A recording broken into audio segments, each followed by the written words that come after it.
Hello, beautiful viewers. Thomas, all throughout the cosmos. Prepare to indulge in experiencing sheer bliss, because today another riveting captivating stellar unboxing video is about to be brought to fruition. What items will I be unboxing? What items will I be opening? Without further delay, without further procrastination, allow me to elicit the box. What items are encompassed inside this nifty, tangible, bulky, hefty box? Let's find out. I'm going to demystify that answer to that inquiry right here, right now, so bear with me. It will only take me billions of picoseconds to extract the items from the box and subsequently flaunt them in front of the camera for you to feast your glorious eyes on. But before I can commence the unboxing process, I need to pinpoint the location of my nifty pair of scissors. Why, you may ask? I am feeble. I lack physical prowess. I am dainty. I need to utilize this nifty pair of scissors to penetrate through the box. Once I've rendered an aperture in the box, I can subsequently expand it and then extract the contents from the box in order to render them transparent. Here we go. This is going to be uncanny. This is going to be unorthodox. This is going to be unconventional and untraditional. I do not open boxes the standard way.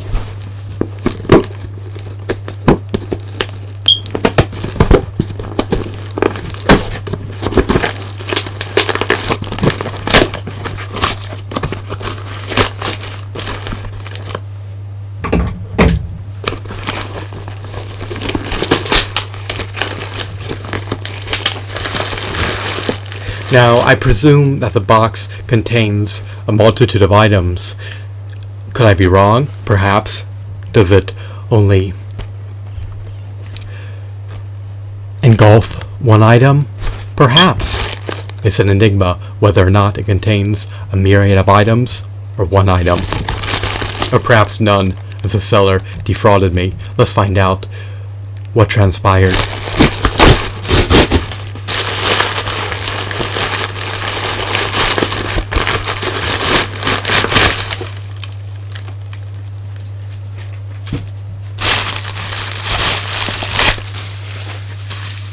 I have prompted, I have drawn forth, I have elicited the one and only illustrious, revered Marvel Legends MODOK Build-A-Figure action figure. He was produced amid the early 2000s. Is he a part of Marvel Legends series 14 or 15? He most likely is a part of Marvel Legends series 14. You can verify that for yourself. I believe Onslaught was a part of Marvel Legends Series 13. Apocalypse may have been a part of Marvel Legends Series 12. Galactus may have been a part of Marvel Legends Series 9. Giant Man may have been a part of Marvel Legends Series 15. But perhaps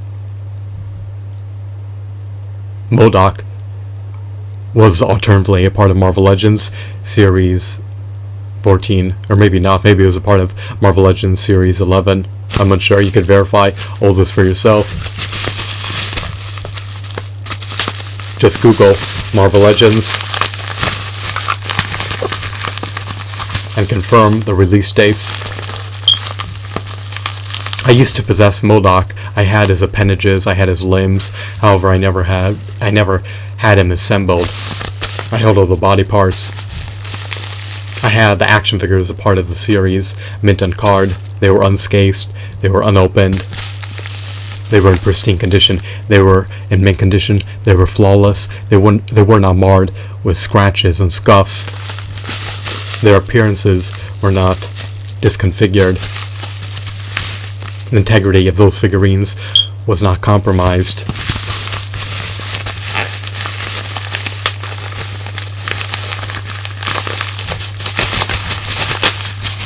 Tape seals the bubble wrap together. I'm striving to gingerly remove MODOK from the confines of the bubble wrap. I do not want him to be relegated to a life of being engulfed in bubble wrap. He is a pragmatic use. How? Every time I gaze into his glorious eyes, I am gratified. I am relieved. and I become jubilant. Here he is in the flesh. Of course, you're viewing him virtually via online.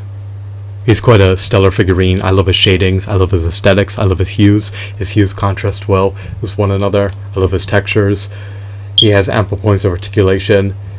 His knees are double jointed. He has an ankle pivot. He has finger joint articulation, which is quite scarce today. It's pretty much an anomaly. What else? The integrity of his chair has not been compromised.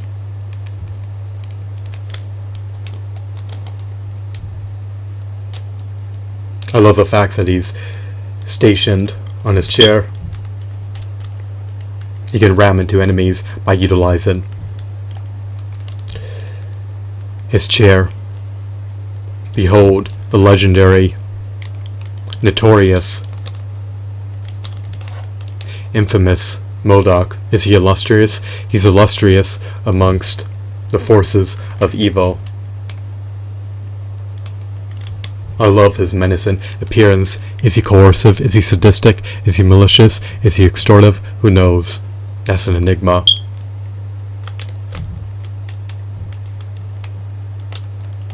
I did not know anything about this character's lore. I just presume that he's an enemy of various characters derived from the Marvel Universe. He instills fear into the heart of heroes. Is he valiant? Is he stoic? Is he noble? Most likely not. He has the temerity to demolish anyone within his vicinity. He's quite sadistic.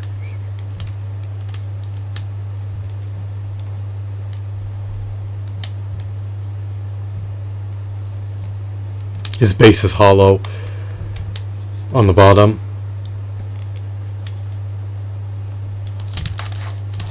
His chair can rotate. In conjunction with being able to maneuver his chair, you can also rotate his leg practically however you see fit. You could ascend and descend his forearms. Can he swivel his forearms? Most likely not. I really don't want to tamper with his joints.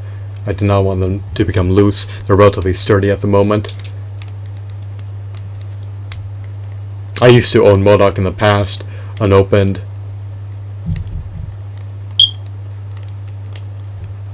Amongst 6 Marvel Legends action figures. However, now I got him as a separate Build-A-Figure. Am I content with this purchase and decision? Do I have any qualms about it? No, in retrospect, I definitely would have purchased this figurine, even if his price was more hefty.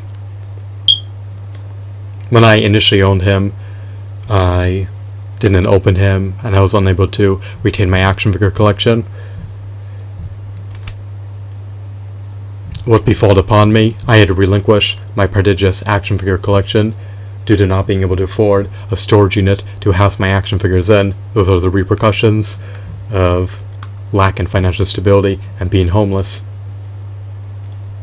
When you cannot afford housing, you lose all your property, and you're at the mercy of the property owner that you live with.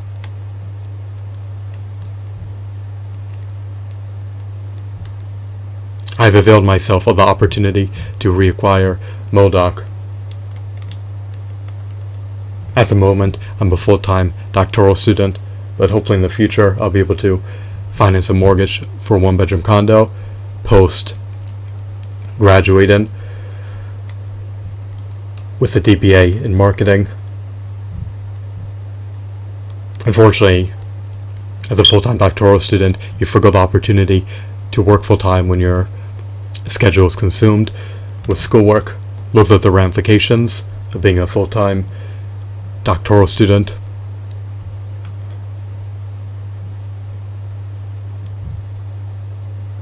His seam lines do not really bother me.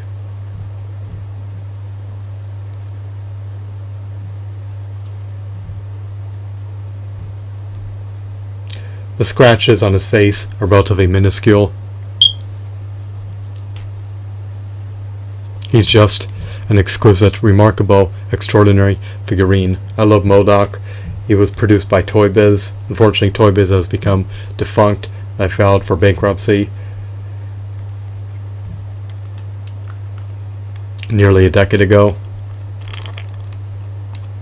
Hasbro has acquired the license to produce Marvel Legends figurines. The Hasbro Marvel Legends figurines cannot hold a candle to the Toy Biz Marvel Legends figurines. In stark contrast to the Toy Biz Marvel Legends figurines, they do not come with any meritorious accessories. They also lack ample points of articulation, and their aesthetics are lackluster. Look at this figurine's details. I love the way he's sculpted. I love this figurine down to the nitty-gritty details.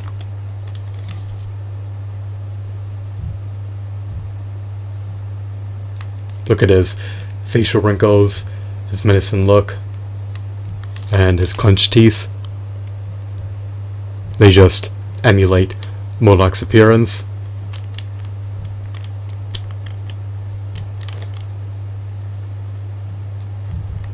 I recall engaging in a bout against MODOK in the Marvel Ultimate Alliance video game for the Xbox 360. They also released a sequel, which is known by the moniker of Marvel Ultimate Alliance 2. I recollect that if you pre-ordered Marvel Ultimate Alliance 2, you could procure a code for the Juggernaut. If you pre-ordered Marvel Ultimate Alliance, you could procure a code for Silver Surfer. Do I think that the sequel supersedes the original Marvel Ultimate Alliance?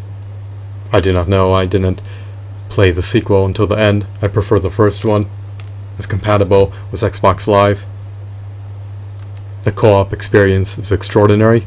I advocate and recommend playing that game when you get the chance. I love to indulge in playing riveting, enthralling, engrossing video games. I love when my mind is ingrained in a fictitious universe.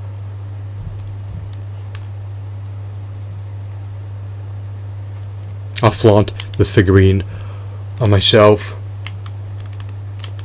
Looking at this figurine allows me to alleviate stress. It elicits gratification within my finite life. I love action figures. I relish Marvel Legends figurines, and hopefully I'll be able to retain this figurine.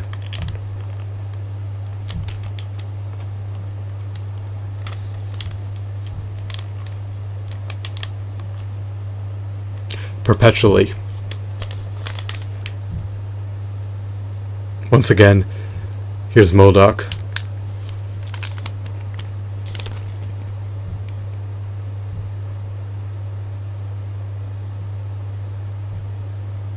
I recommend seizing the opportunity to buy him for under $50. If you can find one that's impeccable.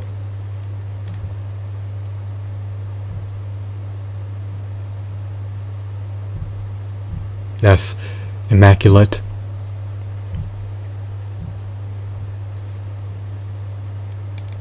That's unscathed. I hope that you found this video to be insightful and enthralling. Have a wonderful, marvelous day. Goodbye.